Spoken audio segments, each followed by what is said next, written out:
Okay, here's a little part two. That is looking much, much better, so I'll show you the car now that it's been cleaned.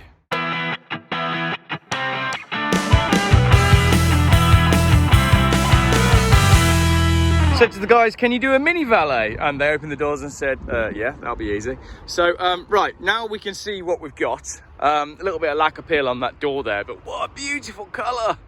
Oh, yes. They do look fantastic in this green, don't they? These wheels are growing on me. Should I change them? I think I am going to, because then it makes it mine. At the moment, that's just George's car, but clean. But I want to make this car my car, so that's what I'm going to do. I'm going to go change the wheels. I can always change them back. Right, let's have a little look inside, now that it's empty. So you can see, right, the door cards are all off, but it's great because you can see the construction of the Volvo.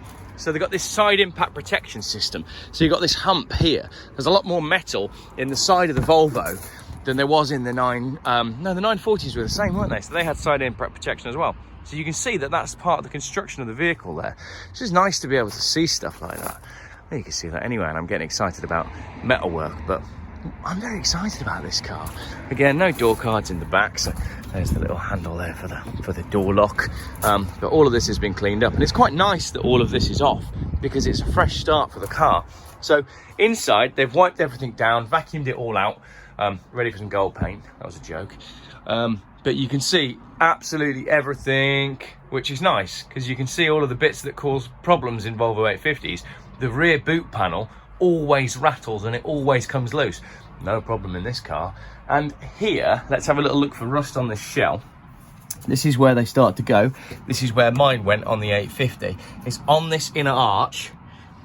You've probably seen this in my Volvo 850 restoration video on my TDI. But what happens is water gets trapped underneath the arch liner on the outside of the arch, which leads to rust here. So mine was holed and rusted through. This one's pretty clean, standard sort of damage from the seat going in and out there. Perhaps a little bit of rust coming through on that side. But again, that's just where the seat runner itself has made contact, where the base of the seat slots into the car. So there we go. That is my very, very empty 850 T5.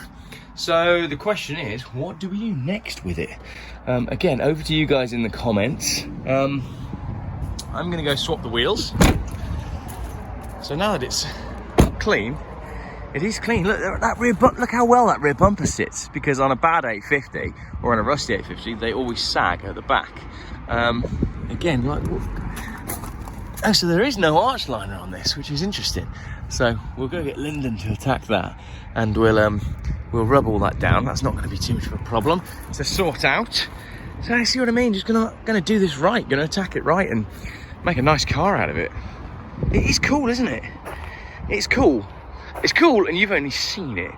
You haven't heard it yet properly, or had me explain to you just how quick this car is. But I'm going to use this car for the rest of the afternoon. Let's go get the wheels swapped over. Yeah, I love it. All right, that'll do. That'll do for this one. Definitely looks better than now that it's clean, doesn't it? Oh look, there's another one here.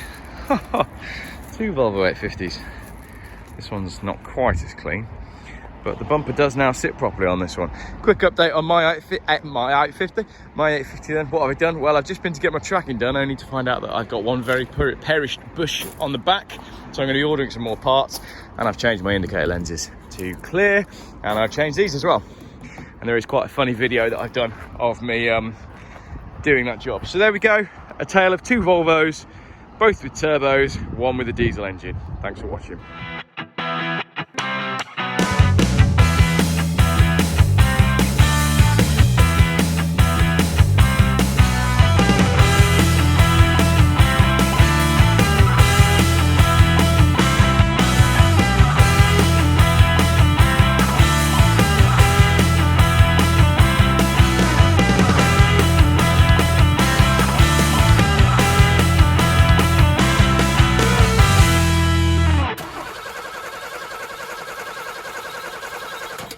YouTube's most boring car channel.